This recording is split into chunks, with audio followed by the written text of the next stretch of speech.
পটল পটল পটল পটল খেয়ে মুখে যদি হ্যাস ধরে যায় তো এই রেসিপিটা একবার বানিয়ে দেখো। নমস্কার, আমি প্রিয়াঙ্কার কিচেনে আপনাদের স্বাগত।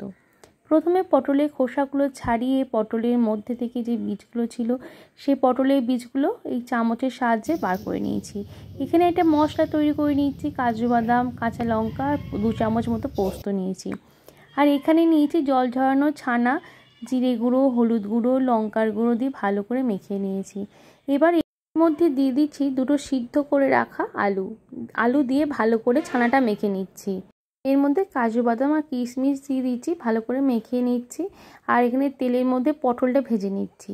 এখানে একটা মশলা তৈরি করে নিচ্ছি, জিরে গুঁড়ো, হলুদ গুঁড়ো, লঙ্কার গুঁড়ো, একটু জল দিয়ে একটা মশলা তৈরি করে নিচ্ছি। এবার তেলের মধ্যে যে পুরটা রেডি করেছিলাম ছানাটা, সেই ছানাটা ভেজে তুলে নিচ্ছি। এদিকে পটলগুলো ভাজা হয়ে গেছে, ছানাটাও ভেজে নিয়েছি।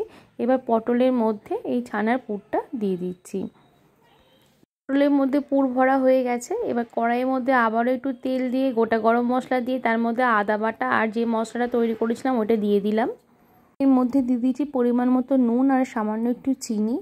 আর যে বাটা মশলাটা তৈরি করেছিলাম পোস্ত, কাজু বাদাম বাটা, সেটা দিয়ে দিলাম। আর এর মধ্যে দিচ্ছি সামান্য একটু গরম মশলা গুঁড়ো দিয়ে ভালো করে নাড়াচাড়া করে মশলাটা যখন ফুটতে আরম্ভ করে দিচ্ছে তখন এই পটলগুলো দিয়ে দিলাম। পটলগুলো দিয়ে ভালো করে নাড়াচাড়া করে নিচ্ছি। 5 মিনিট মতো আমি এটা হতে দেব। 5 মিনিট পর আমি নামিয়ে নিচ্ছি। এবার তৈরি হয়ে গেছে পটলের দোরমা। এবার গরম ভাত, রুটি, পরোটা সবার সাথে খেয়ে নিতে পারেন, হেভি লাগবে খেতে। ভিডিওটা ভালো লাগলে প্লিজ লাইক করবেন, সাবস্ক্রাইব করে পাশে থাকবেন।